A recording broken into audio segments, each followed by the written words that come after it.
Hi, hello and welcome to my channel Charulata Accounts. Class 11க்கான Chapter 6 Commerceல Joint Stock Company அதில் இந்த மாடியூலில் நம்ம பார்க்க போகிறது about prospectus and its contents. First ப்ராஸ்பெக்டஸ்னால் என்ன அப்படின்றத பார்க்கலாம். டெஃபினிஷன் இங்கே கொடுத்துருக்காங்க. Prospectus can be defined as any document which is described or issued as a prospectus. This also includes any notice, circular, advertisement or any other document acting as an invitation to offers from the public. So இது வந்து ஒரு document, இது வந்து issue பண்ணுறாங்க. யாருக்கு issue பண்ணுறாங்க அப்படின்னா பப்ளிக்கு இஷ்யூ பண்ணுறாங்க. இது வந்து டாக்குமெண்ட்டுன்னு சொல்லலாம். It also includes notice, circular and advertisement. இதோட மெயின் பர்பஸ் வந்து டு இன்வைட் த பப்ளிக். எதுக்காக இன்வைட் பண்ணுறாங்க அப்படின்னா in order to buy the shares or debentures. Okay, ஒரு அட்வர்டைஸ்மெண்ட்டை கொடுத்து asking the public to deposit into the company. அதுக்கு தான் இது இந்த ப்ராஸ்பெக்டஸ்.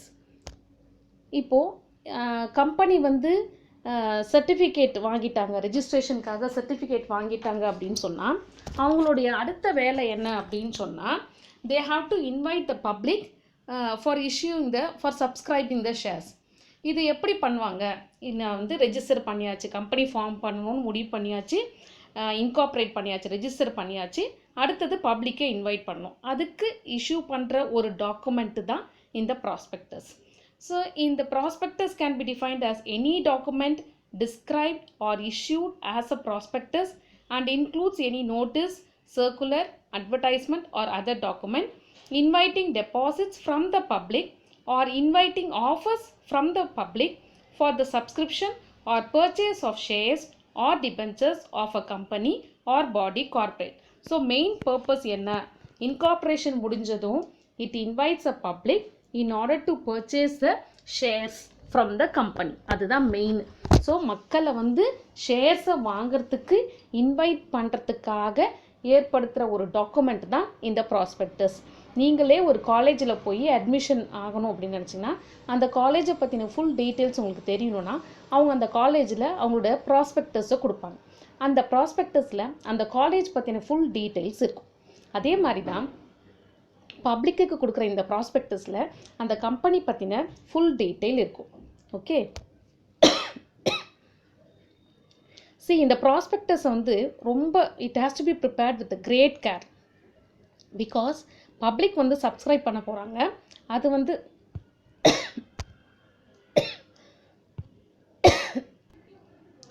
பப்ளிக் வந்து அந்த நம்பி அவங்களோட ஃபேக்டை நம்பி ஷேர்ஸை வாங்க போகிறாங்க.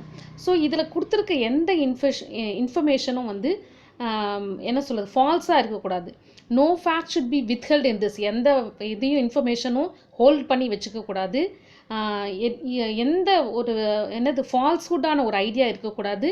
இது it should contain only truth, complete ட்ரூத்தாக தான் இருக்கணும். எந்த விதமான பித்தலாட்டமும் பொய்யான ஒரு எக்ஸாஜிக்ரேட் பண்ணி சொல்கிறது கம்பெனியை பற்றி இதெல்லாம் எதுவும் பண்ணக்கூடாது. ஓகே, இதில் என்ன சொல்லலாம்னா ஃப்யூச்சர் ஸ்கீம்ஸ் என்ன, அந்த கம்பெனியோட ஃப்யூச்சர் ஸ்கீம்ஸ் என்ன, அதோட பிரைட் ஃப்யூச்சர் எப்படி இருக்குது அப்படிங்கிறதெல்லாம் இந்த ப்ராஸ்பெக்டஸில் மென்ஷன் பண்ணலாம். Companies which do not want to issue the prospectus may submit a statement in lieu of prospectus to the register of companies. So சில கம்பெனிஸ் வந்து they may not issue the prospectus, especially பார்த்தீங்கன்னா private companies. அவங்க வந்து பப்ளிக்கை இன்வைட்டே பண்ண மாட்டாங்க. So அந்த மாதிரி சமயத்தில் they have to draft a prospectus. அதை வந்து ரெஜிஸ்டர் ஆஃப் கம்பெனிஸில் சப்மிட் பண்ணிடணும். But they did not issue for the public. Okay, it is a copy of the prospectus but it is not issued to the public. Okay, next இந்த main purpose of the issuing the prospectus என்ன அப்படின்னா to inform the public about the கம்பெனியை பற்றி இன்ஃபர்மேஷனை பப்ளிக்கு inform பண்ணுறதுக்காக இந்த ப்ராஸ்பெக்டஸை இஷ்யூ பண்ணுறாங்க. Second, to induce people to invest in the shares or debentures of the company. அந்த மக்களை வந்து induce or invite or insist or persist to purchase the shares from the company. அதுக்காக இதை ப்ராஸ்பெக்டஸை இஷ்யூ பண்ணுறாங்க. அடுத்தது to provide authentic information about the company and the terms and conditions of issue of shares and debentures.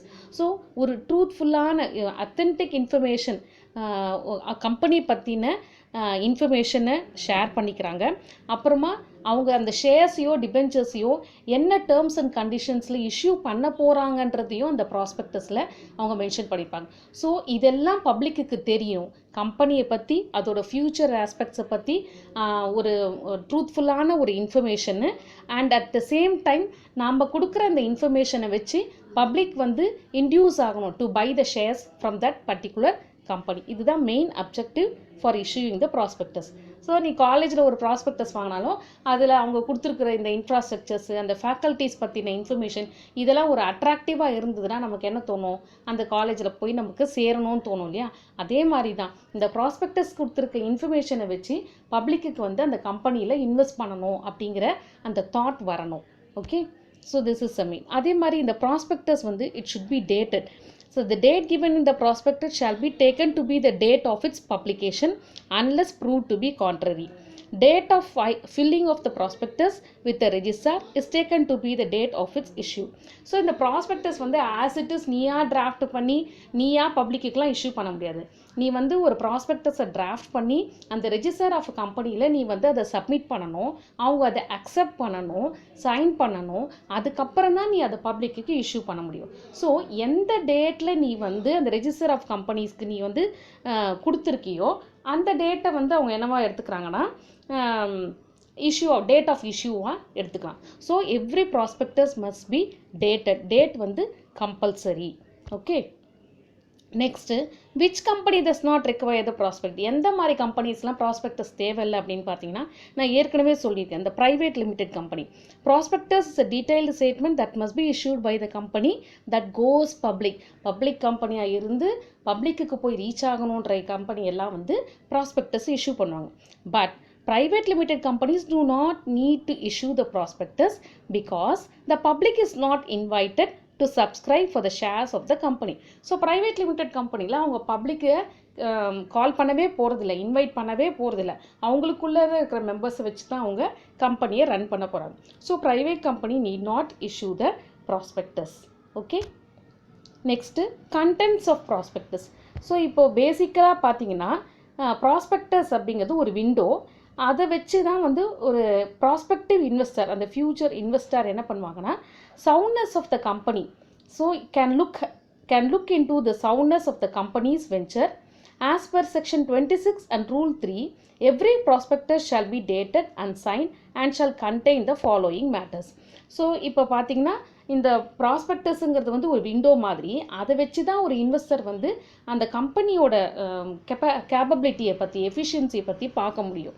So இந்த prospectus should be signed and dated. அதில் என்ன விஷயங்கள்லாம் இருக்கணும் அதுதான் நம்ம கண்டென்ட்ஸ் ஆஃப் ப்ராஸ்பெக்டஸில் பார்க்க போகிறோம். What all should be there in the prospectus. First வந்து இந்த names and addresses of the auditors of the company. So இந்த ஃபஸ்ட்டு திங்கை அந்த இதில் மென்ஷன் பண்ணியிருக்க வேண்டியது என்னென்னா, நாட் ஃபர்ஸ்ட் திங், நிறைய விஷயங்கள் இருக்குது அந்த ப்ராஸ்பெக்டஸில் என்னெல்லாம் இருக்கணுன்றதுக்கு நிறைய விஷயங்கள் இருக்குது. அதில் சிலது மட்டும் நான் இங்கே சொல்லியிருக்கேன். Names and addresses of the auditors of the company. So கம்பெனிக்கு யார் ஆடிட் பண்ண வராங்களோ அந்த ஆடிட்டர்ஸுடைய நேமும் அட்ரஸும் அதில் மென்ஷன் பண்ணி இருக்கணும். அடுத்தது பார்த்தீங்கன்னா qualification shares of the director and the remuneration of the directors. Qualification shares of the director அப்படின்னா இந்த ஆர்டிகல்ஸ் ஆஃப் த கம்பெனி என்ன ப்ரொவைட் பண்ணுதுன்னா, every director should hold a certain number of ஷேர்ஸை அவங்க வச்சுருக்கணும் அப்படிங்கிறது அது ஆஸ் பர் த ப்ரொவிஷன். அந்த ஷேர்ஸை தான் we call it as a qualification shares of the directors அப்படின்னு சொல்கிறோம். ஒவ்வொரு டைரக்டரும் இவ்வளோ ஷேர்ஸ் வச்சுருக்கணுன்றது ஒரு நியதி, அது வந்து ப்ரொவிஷன். அதுதான் குவாலிஃபிகேஷன் ஆஃப் ஷேர்ஸ் அப்படின்னு சொல்கிறோம். அண்ட் அந்த டைரக்டர் வந்து வித்தின் 2 months அவர் அப்பாயின்மெண்ட் ஆகி 2 monthsல அத்தனை நம்பர் ஆஃப் ஷேர்ஸை அவர் ஹோல்ட் பண்ணி இருக்கணும். ஓகே, அவரோட ஓன் ரைட்டில் அந்த ஷேர்ஸை அவர் வாங்கி வச்சுருக்கணும். அதே மாதிரி அங்கே இருக்கிற டைரக்டர்ஸ்க்கு என்ன சேலரி கொடுக்குறோம் அப்படிங்கிறதையும் அந்த ப்ராஸ்பெக்டஸில் மென்ஷன் பண்ணி இருக்கணும். அடுத்தது the estimated amount of the preliminary expenses. So ஒரு கம்பெனி ஃபார்ம் பண்ணுறது அப்படிங்கிறது வந்து ஒரு பெரிய ப்ராசஸ்ஸு. அது அந்த ஃபார்மேஷன் ஆஃப் த கம்பெனியில் ஏற்படுத்த ப்ரிலிமினரி எக்ஸ்பென்சஸ்னால் இனிஷியல் எக்ஸ்பென்சஸ் அப்படின்னு வச்சுக்கலாம். ஸோ கண்டிப்பாக அது வந்து எக்ஸ்பென்சஸ் ஆகத்தான் செய்யும். அது வந்து ஒரு எஸ்டிமேட்டட், அதாவது எஸ்டிமேட்டட்னா என்ன சொல்கிறது, தோராயமாக இவ்வளோ ஆகலாம் அப்படின்னு ஒரு பட்ஜெட் போடுறாங்க இல்லையா, அந்த amount should appear in the prospectus. இவ்வளோ செலவு ஆகும் அப்படிங்கிறத estimated amount of the formation of the கம்பெனிக்கு என்னெல்லாம் ப்ரிலிமினரி எக்ஸ்பென்சஸ் இன்கர் பண்ணுறாங்களோ அதுக்கான அமௌண்ட்டை அந்த ப்ராஸ்பெக்டஸில் கண்டிப்பாக மென்ஷன் பண்ணி இருக்கணும். அடுத்தது full particulars of the signatories of the memorandum and the number of shares taken by them. நம்ம ஏற்கனவே ஒரு இதில் படிச்சிருக்கோம். நம்ம மெமரண்டம் ஆஃப் அசோசியேஷனில் வந்து சைன் பண்ணியிருக்கணும். பப்ளிக் கம்பெனியாக இருந்தால் எத்தனை பேர், ப்ரைவேட் கம்பெனியாக இருந்தால் எத்தனை பேர், அப்புறம் அவங்க எத்தனை ஷேர்ஸ் ஹோல்ட் பண்ணுறாங்க, அந்த டீட்டெயில்ஸ் எல்லாம் கூட இந்த ப்ராஸ்பெக்டஸில் மென்ஷன் பண்ணணும். அதாவது மெமரண்டம் வந்து should be signed by at least 7 person in case of public limited company and 2 person in case of the private limited company, and each of the member must take at least 1 share in the company அப்படிங்கிறது it is mandatory. அதுக்கான டீட்டெயில்ஸும் அந்த ப்ராஸ்பெக்டஸில் mention பண்ணியிருக்கணும். அடுத்தது the number and the classes of shares.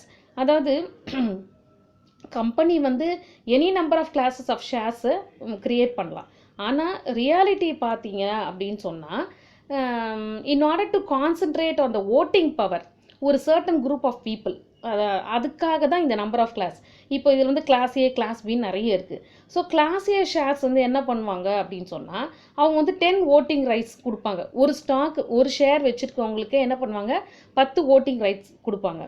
But class B shares என்ன பண்ணுவாங்க அப்படின்னா, ஒரே ஒரு ஷேர் தான் கொடுப்பாங்க. ஆஸ் பர் த கம்பெனி என்னென்னா 1 ஷேர் 1 vote. நீ 100 ஷேர்ஸ் வந்து வச்சுருந்தனா உனக்கு 100 votes, 10 ஷேர்ஸ் வச்சுருந்தா 10 vote. ஆனால் இந்த கிளாஸ் ஏ கிளாஸ் பின்னு different types of classes of shares இருக்குது. அதில் பார்த்தீங்கன்னா கிளாஸ் ஏ ஷேர்ஸ் நீ எத்தனை கிளாஸ் ஆஃப் ஷேர்ஸ் இஷ்யூ பண்ண போகிற அப்படிங்கிறத ப்ராஸ்பெக்டஸில் மென்ஷன் பண்ணியிருக்கணும். ஏன் அப்படின்னு சொன்னால், கிளாஸ் ஏ ஷேர்ஸ் வச்சுருக்கவங்களுக்கு வந்து 10 ஓட்டிங் ரைட்ஸ் இருக்கும். ஒரே ஒரு ஷேர் வச்சுருந்தா கூட அவங்களுக்கு 10 ஓட்டிங் ரைட்ஸ் இருக்கும். மேபி கிளாஸ் பி ஷேர்ஸ் வச்சுருக்கவங்களுக்கு ஒரே ஒரு ஓட்டு தான் இருக்கும், ஒரு ஷேருக்கு ஒரு ஓட்டுன்னு. ஸோ இங்கே எத்தனை நம்பர் ஆஃப் கிளாஸஸ் ஆஃப் ஷேர்ஸை இஷ்யூ பண்ண போகிற அப்படிங்கிறத ப்ராஸ்பெக்டஸில் மென்ஷன் பண்ணியிருக்கணும். Which gives the information. இந்த இன்ஃபர்மேஷன்லாம் வந்து இன்வெஸ்டர்ஸ்க்கு ஒரு பூஸ்டப் ஆகும் to invest in to a company. Okay, next பார்த்தீங்கன்னா particulars about the reserves and surplus. Reserves and surplus அப்படின்னா என்னென்னா, ஒரு சேர்த்து வைக்கிற அமௌண்ட்டு, ஒரு ரீடைன்டு ஏர்னிங்ஸ். அந்த அந்த அந்த ஏர்னிங்ஸை என்ன பண்ணோம், கம்பெனி வந்து ஒரு ஸ்பெசிஃபிக் பர்பஸுக்கு யூஸ் பண்ணுவாங்க. மேபி ஒரு ஃபிக்ஸட் அசெட் வாங்குறதுக்கு, இல்லை ஒரு லீகல் செட்டில்மெண்ட் ஏதாவது பே பண்ணுறதுக்கு, இல்லைனா டெப்டை ரீபே பண்ணுறதுக்கு, இல்லைனா டிவிடெண்டை பே பண்ணுறதுக்கு, இதுக்காக தான் இந்த ரிசர்வ்ஸை வச்சுருப்பாங்க. இதில் நிறைய கைண்ட்ஸ் ஆஃப் ரிசர்வ்ஸ் இருக்குது. நமக்கு ஜென்ரல் ரிசர்வ் அப்படிங்கிறது ஒரு ரெவன்யூ ரிசர்வ். இதை வந்து தனியாக ப்ராஃபிட்லேருந்து தனியாக எடுத்து வச்சுப்பாங்க.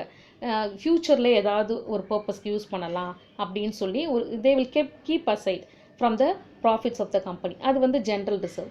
அது தவிர்த்து என்ன, கேபிட்டல் ரிசர்வ்னு ஒன்று இருக்குது. அதுவும் வந்து ஒரு லாங் டேர்ம் ப்ராஜெக்ட்டுக்காக, ஒரு ஸ்பெசிஃபிக் பர்பஸ்க்காக அதை வச்சுருப்பாங்க.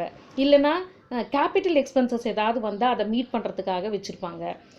அதுக்கப்புறம் பார்த்தீங்கன்னா கேபிட்டல் ரிடெம்ஷன் ரிசர்வ்னு ஒன்று இருக்குது.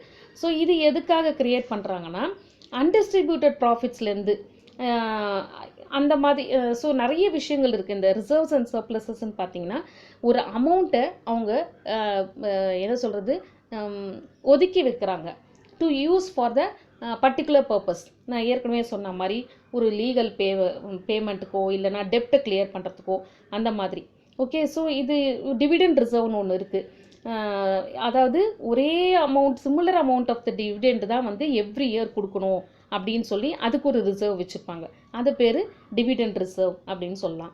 ஸோ இது வந்து இந்த ரிசர்வ்ஸ் அப்படிங்கிறது தான் வந்து ஒரு பெரிய source of finance for the internal பர்பஸ்க்காக வைக்கிறது. ஸோ இப்போ when the company needs funds for its business activities or for meeting the company's obligation-னா, ஈஸியஸ்ட் பாசிபிள் வே அந்த ஃபண்டை அவங்க எடுக்கணும் அப்படின்னா இந்த accumulated general reserve of the கம்பெனிலேருந்து தான் அவங்களால எடுக்க முடியும். ஸோ நீ எவ்வளோ ரிசர்வ்ஸ் வச்சுருக்க, எவ்வளோ சர்ப்ளஸ் க்ரியேட் பண்ணிருக்க அப்படிங்கிற விஷயத்த அந்த ப்ராஸ்பெக்டஸில் கண்டிப்பாக மென்ஷன் பண்ணி இருக்கணும்.